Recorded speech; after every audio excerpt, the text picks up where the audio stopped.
অনেক বেশি ভাব নিয়ে বানাতে গিয়েছিলাম কোরিয়ান রেসিপি, কিন্তু বানানোর পর মনে হলো যে আমি আমার সময়টাই নষ্ট করছি শুধু শুধু। মানে আমরা বাঙালি বলে কথা, চোখের সামনে যেটাই ঘুরে শুধু সেটাই বানাতে ইচ্ছা করে, হোক সেটা খাইতে পারি আর না পারি। সো হ্যালো এভরিওয়ান, আসসালামু আলাইকুম, ওয়েলকাম করছি আরো একটি নতুন ভিডিওতে। আশা করি সবাই যে যেখানে আছেন ভালো আছেন এবং সুস্থ আছেন। আর যারা আমার পেজে নতুন আছেন তারা অবশ্যই পেজটি ফলো করতে ভুলবেন না। নতুন নতুন ভিডিও দেখার জন্য অবশ্যই পেজটি ফলো করে রাখবেন। আজ আলু দিয়ে সফট তুলতুলে আর অনেক বেশি স্পাইসি একটা ভাইরাল কোরিয়ান রেসিপি বানাবো। এটা রান্না করতে খুবই সামান্য কিছু উপকরণ লাগে, মানে ঘরে থাকা সামান্য কিছু উপকরণ দিয়ে কিন্তু এই ভাইরাল কোরিয়ান রেসিপিটি ট্রাই করা যায়। তো আজকের রেসিপির মেইন উপকরণ হচ্ছে আলু। আর এখন পালা আলুগুলোকে ম্যাশ করে নেওয়ার, মানে আলুগুলোকে ভালো করে ভর্তা করে নিব। হাত দিয়ে চেপে চেপে ভর্তা করে নিচ্ছিলাম, তো হাত দিয়ে করতে অনেকটা সময় লাগছিল, তো হাতটা বাদ দিয়ে লেগে পড়লাম। একটা ছোট একটা গ্লাস নিয়েছি আর এই গ্লাস দিয়ে চেপে চেপে ভালো করে আলুগুলোকে ভর্তা করে নিচ্ছিলাম। আলুগুলো মাখানো হয়ে গেলে দিয়ে দিলাম সামান্য কিছু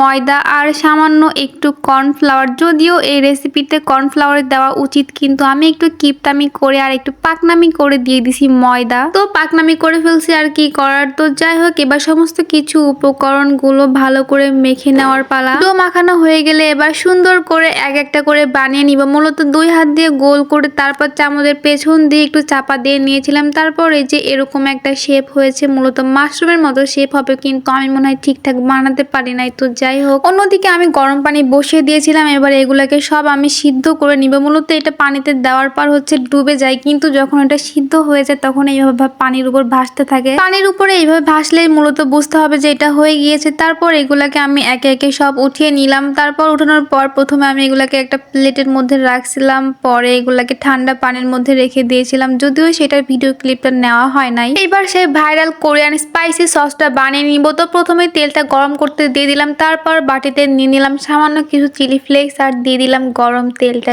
ঢেলে। তারপর এটার মধ্যে অ্যাড করলাম বেশ অনেকটা পরিমাণে টমেটো সস আর একটু সয়া সস। যদিও সয়া সসের ভিডিওটা কেন জানি আবার মিস্টেক হয়ে গেছে। তারপর এগুলোকে ভালো করে নেড়েচেড়ে মাখানোর পর আবার সমস্ত কিছু আবার মাখিয়ে নিলাম। আর মাখানোর পর এই যে ফাইনাল লুক, আর এটা দেখে কেন জানি আমার ভালো লাগতেছিল না। আর এখন এটা খেয়ে দেখার পাল্লাই, যে খেয়ে আমি বলতেছি যে অনেক টেস্টি হয়েছে, কিন্তু এটা খাইতে এত পরিমাণে বাজে হয়েছে, একটু মজা লাগে নাই আমার কাছে। আমার মনে হয় আমি ঠিকঠাক করে বানাতে পারি নাই। তো নেক্সট আশা আছে যে একদম পারফেক্টলি বানানোর ট্রাই করব।